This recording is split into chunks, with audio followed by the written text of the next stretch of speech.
Assalamualaikum warahmatullahi wabarakatuh. Kembali lagi di channel Asarip. Kali ini saya akan memberikan informasi kepada adik-adik semua tentang syarat dan ketentuan KIP kuliah tahun 2022. Jadi perlu adik-adik ketahui yang kelas-kelas 12 yang ingin masuk ke perguruan tinggi, apalagi yang mau melalui KIP kuliah, pasti syarat dan ketentuannya. Jadi seringkali ditanyakan pada saya. Jadi kali ini saya akan menjelaskannya di sini biar lebih mudah dipahami oleh adik-adik semua. Oke, langsung saja. Syarat dan ketentuan KIP kuliah 2022.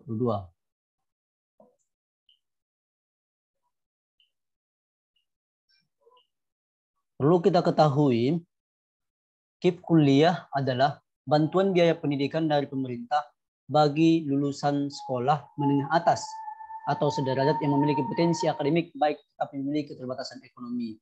Jadi, KIP kuliah ini bagi adik-adik yang sekolah menengah atas ataupun sederajat yang memiliki potensi akademik baik. Jadi dia ya bisa dibilang nilainya bagus ya, tapi memiliki keterbatasan ekonomi. Jadi dia mungkin ekonominya menengah ke bawah.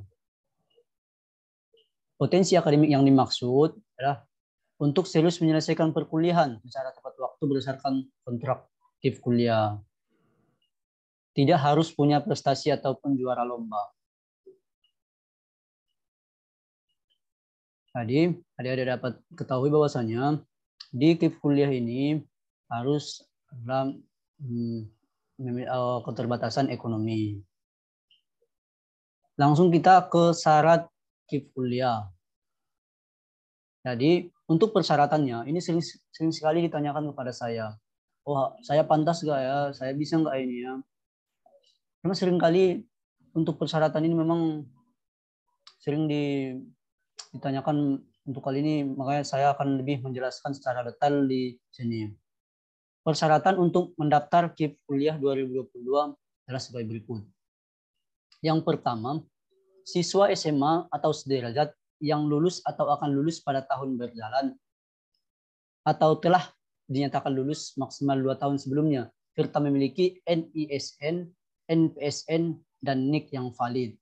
Nah, jadi di sini pastinya adik-adik adalah lulusan yang tahun 2022, 2021, dan 2020. Jadi untuk yang lulusan tahun 2020, 2021 masih bisa mendaftar KIP kuliah. Jadi ini seringkali ditanyakan juga kepada saya, oh saya stambuk 2021 apakah masih boleh untuk daftar? Ya, masih boleh. Saya lulusan tahun 2020 masih boleh mendaftar, masih boleh. Oke, langsung saja. Nah, di sini disertakan juga memiliki NISN, nomor induk siswa nasional. Nah, jadi NISN adik-adik sudah ada. NPSN, nomor pokok standar nasional, nomor pokok sekolah nasional, dan NIK yang valid. Jadi NIK yang adik-adik itu harus sudah valid, jadi tidak lagi bermasalah. Jadi jika nanti mungkin belum valid, ini bisa langsung juga ke dinas tempat untuk memvalidkan NIK adik tersebut. Karena jika NIK-nya tidak valid, nanti datanya tidak masuk. Karena sistem data sekarang adalah sistem nasional. Yang kedua, memiliki potensi akademik baik, tetapi memiliki keterbatasan ekonomi yang didukung bukti dokumen yang sah. Nah, jadi di sinilah adik-adik harus pahami. Nah, jadi kalian memiliki potensi akademik. Nah, jadi potensi akademik ini seperti yang tadi saya sampaikan di atas, bahwasanya kalian memang berkeinginan untuk kuliah dan berkeinginan untuk menyelesaikan kuliah tersebut dan memiliki keterbatasan ekonomi. Nah, jadi keterbatasan ekonomi ini nanti dibuktikan dengan dokumen-dokumen. Jadi dokumen-dokumennya nanti akan saya jelaskan setelah ini.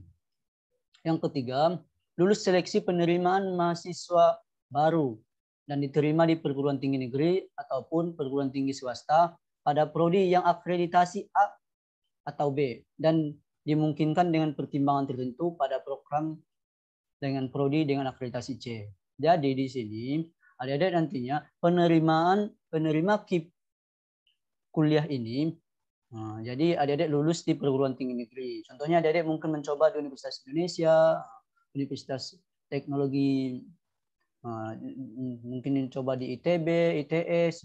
Jadi itu kan perguruan tinggi negeri. Ataupun adik-adik mencoba di perguruan tinggi swasta dengan akreditasi A, B. Jadi untuk akreditasi jurusan A, B, atau C ini nanti akan saya jelaskan di informasi saya di channel saya yang lainnya, di video saya yang lain. Yang keempat, belum pernah menerima KIP kuliah atau bidik misi di tahun sebelumnya.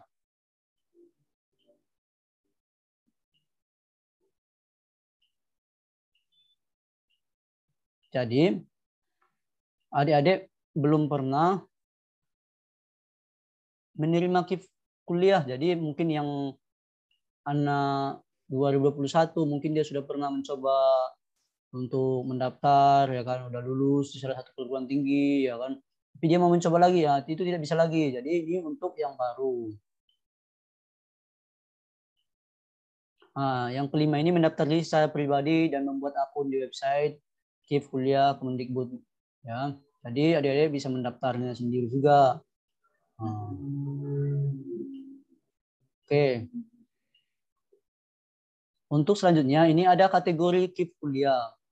Kriteria ekonomi tidak mampu yang boleh mendaftar KIP kuliah. Jadi ini dia. Adik-adik harus pahami betul-betul ini. Jadi yang kriteria ekonominya, ya, kategori KIP kuliahnya. 1, pemegang KIP SMA sederajat. Jadi yang kategori yang pertama ini, kalau adik-adik penerima Kartu Indonesia Pintar waktu SMA, adik-adik otomatis bisa langsung mendaftar, ya. Yang kedua, pemegang kartu KKS, PKH, kartu kesejahteraan sosial, program keluarga harapan, dan BPNT, ya. Jika adik ataupun keluarga adik pemegang ini sudah bisa mendaftar, ya. Yang ketiga, berasal dari panti asuhan atau panti sosial. Yang keempat, terdata di DTKS dengan keterangan desil kurang dari 4, ya. Yang kelima, ini juga harus betul-betul dipahami yang nomor 5 ini. Pendapatan kotor gabungan orang tua atau wali maksimal 4 juta atau pendapatan kotor gabungan orang tua dibagi jumlah anggota keluarga maksimal Rp750.000. Jadi nomor 5 ini contohnya gini, ya. Salah satu mungkin orang tua atau wali dari adik, mungkin ayah mungkin berpenghasilan 3 juta. Sedangkan ibu adalah ibu rumah tangga. Berarti otomatis dari pendapatan kotor gabungan ini sudah bisa, ya kan, karena pendapatan kotor gabungannya itu adalah 4 juta.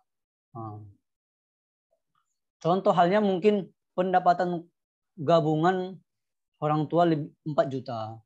Tetapi tanggungannya yang sangat besar. Jadi dari dibagi dengan jumlah anggota keluarganya itu, dia masih maksimal, ya, 750.000. Berarti dia lebih, ya, mungkin kalau dari dibagikan dengan kebutuhan anggota keluarga itu, dia lebih dari 750.000. Jadi untuk kriteria ini tidak semua harus dipenuhi. 1 dari 5 ini dipenuhi, itu sudah bisa mendaftar. Jadi adik-adik tidak perlu, saya tidak pemegang KIP SMA, ya. Tapi dari kriteria pendapatan kotor gabungan orang tua atau wali saya bisa mendaftar. Ya, adik-adik silakan mendaftar. Karena untuk kategori kuliah ini cukup 1 saja terpenuhi, itu sudah bisa. Di sini umumnya anak PNS, TNI, atau Polri tidak memenuhi syarat mendaftar di KIP kuliah. Jadi di sini, ini umumnya, ya, masih ada kesempatannya. Tapi untuk mungkin yang orang tuanya PNS, TNI, atau Polri, saya sarankan tidak usah, karena masih ada kawan-kawan kita yang lain yang ingin mendaftar. Jadi kita utamakan untuk kawan-kawan kita yang memiliki keterbatasan ekonomi. Prosedur pendaftaran KIP kuliah. Tahapan pendaftaran KIP kuliah, yang pertama itu siswa langsung melakukan pendaftaran secara mandiri di website KIP kuliah. Silakan membuka di websitenya. Yang kedua, pada saat pendaftaran siswa memasukkan NIK, NISN, NVSN, dan alamat email yang valid dan aktif. Jadi, adik-adik sudah harus menyiapkan email ya. Email kalian harus sudah disiapkan. NIK kalian seperti yang saya bilang tadi sudah valid ya. Yang ketiga, sistem KIP kuliah selanjutnya akan melakukan validasi NIK. Sistem KIP kuliah akan memvalidasinya NIK, data-data yang kalian kasih tadi. Yang keempat, jika proses validasi berhasil, sistem KIP kuliah selanjutnya akan mengirimkan nomor pendaftaran dan kode akses di alamat email yang didaftarkan. Jadi jika data-data yang dikirimkan itu tadi sudah valid, jadi dia akan mendapatkan nomor pendaftaran dan kode akses. Jadi nomor pendaftaran dan kode akses ini jangan sampai dilupa ya, harus dicatat bagus-bagus. Yang kelima, siswa menyelesaikan proses pendaftaran KIP kuliah dan memilih jalur seleksi yang akan diikuti. Jadi adik-adik mau milih jalur apa ya kan? SNMPTN, SBMPTN ya. Ya mungkin untuk yang sekarang adik-adik masih untuk sekarang ini masih lebih banyak fokusnya ke SNMPTN dan SBMPTN. Untuk yang keenam, selanjutnya siswa menyelesaikan proses pendaftaran di portal. Yang ketujuh, bagi calon penerima KIP kuliah yang dinyatakan diterima di perguruan tinggi, dapat dilakukan verifikasi lebih lanjut oleh perguruan tinggi sebelum diusulkan sebagai calon mahasiswa penerima KIP kuliah. Jadi yang nomor 7 ini nanti setelah ada lulus di salah satu perguruan tinggi. Jadi nanti ini sistemnya perguruan tinggi itu lagi memverifikasi data kita kembali. Tapi kalau nomor 7 ini nanti setelah kita masuk ke kampus. Langsung saja kita ke berkas KIP kuliah. Mungkin banyak sekali yang bertanya-tanya tentang berkasnya. Banyak nggak berkasnya? Ya Kak, ini berkasnya banyak nggak ya? Terus saya sanggup nggak ini berkas-berkasnya banyak kali ya kan gini kan. Jadi sekarang ini saya akan membahas tentang berkas KIP kuliah. Kalau saya pribadi, berkas KIP kuliah ini memang tidak terlalu banyak. Yang penting kita jangan pas di situ deadline ataupun akhir dari pendaftaran situ kita sediakan semua. Jadi kita sudah harus sediakan dari awal ini. Yang pertama foto pribadi. Jadi foto pribadi ini. Jadi kalian sudah harus menyediakan foto kalian. Yang kedua foto keluarga lengkap. Saya pengalaman ini kalau saya dulu ini yang nomor 2 ini saya sediakan foto keluarga lengkap di depan rumah. Jadi semua kami satu keluarga berfoto di depan rumah. Yang ketiga, dokumen pendukung keadaan ekonomi. Jadi ini salah satu banyak sekali yang menanyakan tentang ini. Jadi yang nomor 3 ini, contohnya kalau adik-adik mungkin penerima PKH, jadi inilah berkas yang kalian berikan. Mungkin kalian ada KIP waktu SMA, inilah berkasnya. Jika tidak ada di antara yang itu, mungkin bisa ada buat itu dokumennya itu sebagai surat keterangan dari kelurahan. Bahwasanya kalian adalah salah satu masyarakatnya yang kurang mampu. Yang keempat, foto rumah, tampak depan dan ruang keluarga. Kalau yang nomor 4 ini bisa juga kalian buat dengan foto sendiri ya dari handphone kalian. Kalau saya dulu ya masih dari handphone saya, jadi masih foto yang penting foto ini ya kalian buatlah foto aslinya, jangan karena banyak sekali memang kesalahan dari calon penerima ini membuat foto mungkin foto tangga atau mana ya kan, harus dengan foto real kita. Yang kelima, sertifikat prestasi tidak wajib. Jadi ini tidak wajib. Jadi kalau mana tahu ada, silakan berikan saja. Ini mungkin jadi bahan pendukung juga. Mungkin ada prestasi, mungkin ikut olimpiade tingkat kabupaten, provinsi, nasional, ya kan. Silakan berikan saja.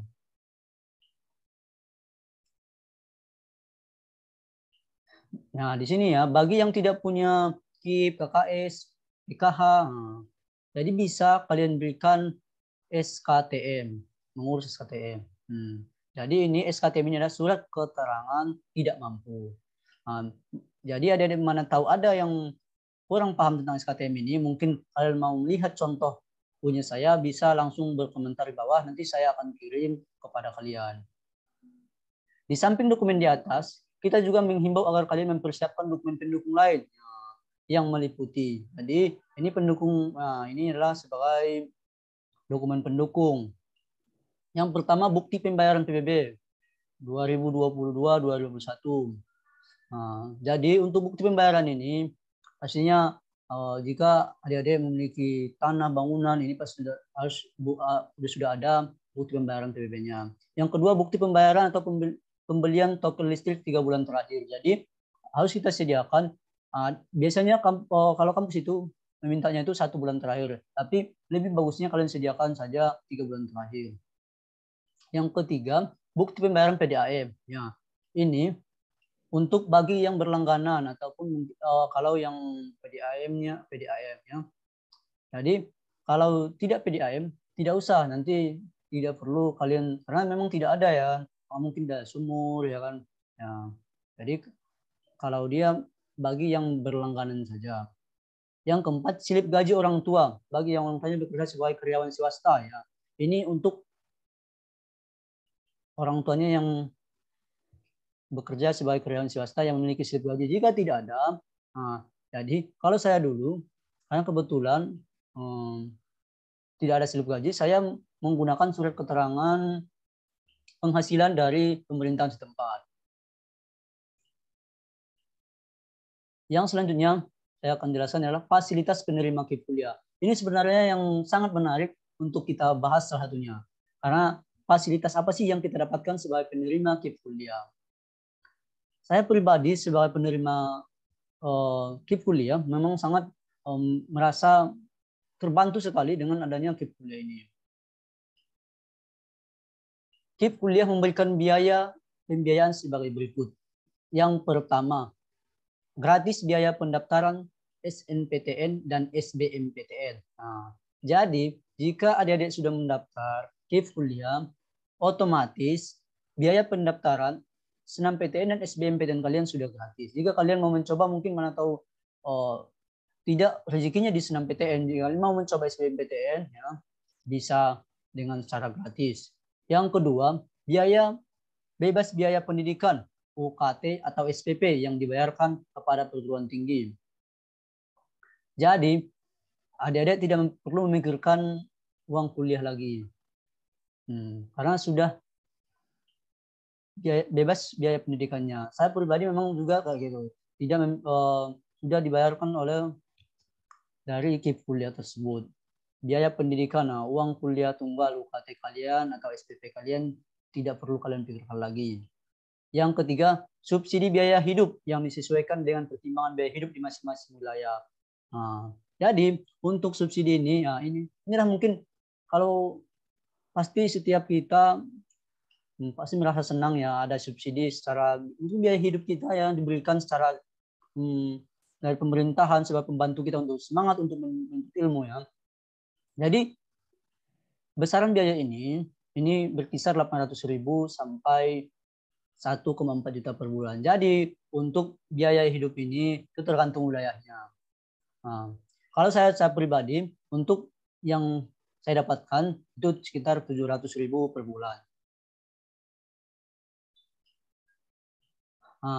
Itulah fasilitas yang kita dapatkan. Memang ya kalau dipikir ya memang sudah lumayan enak lah untuk. Makanya saya ajak kepada adik-adik semua yang memang berniat kuliah, yang memiliki ekonomi menengah ke bawah, silahkan mencoba melalui jalur KIP kuliah. Niat baik kalian untuk menuntut ilmu nanti bisa dibantu dengan melalui KIP kuliah ini.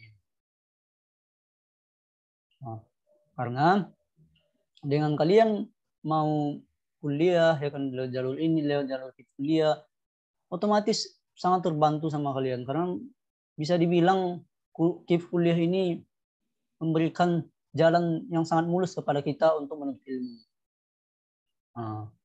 Berikut ini adalah jadwal pendaftaran KIP kuliah 2022.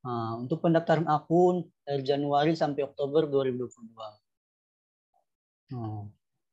Jadi ini nanti disesuaikan dengan adik-adik mendaftar di jalur apa, SNMPTN, SBMPTN, ya kan. Jadi saya bahas lagi untuk fasilitas ini ya. Jadi adik-adik jangan ragu untuk mendaftar ke kuliah. Untuk mendaftar kuliah, apalagi memang memiliki keadaan ekonomi yang mungkin menengah ke bawah, langsung daftarkan saja. Karena dari fasilitas yang didapatkan ini memang sudah sangat membantu kita. Diberikan biaya hidup kita selama mungkin ya, selama 4 tahun. Bisalah dikasih berkisar 4.200.000 selama 1 semester ya. Siapa yang tidak senang ya kan, otomatis biaya hidup kita, makan kita ya sudah terbantu sekali. Dengan biaya 700.000 per bulannya, uang makan sudah dapat, uang makan ya kan, mungkin biaya untuk yang ngekos ya kan, untuk transportasi ya kan. Kalau saya pribadi dengan uang ini sangat membantu sekali untuk biaya saya, untuk biaya makan saya ya kan. Jadi adik-adik tidak terlalu banyak lagi membebankan ya. Bisa jadi nanti kalian menabung uang kalian karena sudah memang sangat banyak sekali yang diberikan. Mungkin demikian dulu yang dapat saya berikan atau menjelaskan kepada adik-adik semua. Semoga kalian lulus di KIP kuliah ya, mendapatkan universitas yang kalian inginkan ataupun yang kalian cita-citakan. Saya ingatkan sekali lagi kepada adik-adik sekalian ataupun para penonton channel Asarip, jangan lupa tekan tombol subscribe, like, dan share untuk dapat membagikan informasi ini. Yang penting adik-adik semua, gimana pun keadaan ekonomi kita, jika memang kita berniat untuk menuntut ilmu, ya kan, silakan saja. Ini ada jalur khusus, yaitu jalur yang sangat baik kepada kita, yaitu KIP kuliah ini. Ini akan sangat membantu, akan memberikan jalan yang sangat mulus bagi kita semua. Saya pribadi sangat terbantu sekali dengan adanya KIP kuliah ini. Karena otomatis biaya perkuliahan saya bisa dibilang selama kuliah ini memang cukup rendah. Dari orang tua pun biaya dari orang tua memang cukup rendah karena memang saya sudah terbantu dengan adanya kuliah. Mungkin demikian dulu. Jika ada pertanyaan ataupun yang kurang jelas dari yang saya jelaskan, bisa ditanyakan di kolom komentar. Nanti akan coba saya jelaskan lagi di video-video berikutnya ataupun langsung di kolom komentar. Demikian dulu dapat saya sampaikan, kurang lebihnya ya. Sampai jumpa. Terima kasih.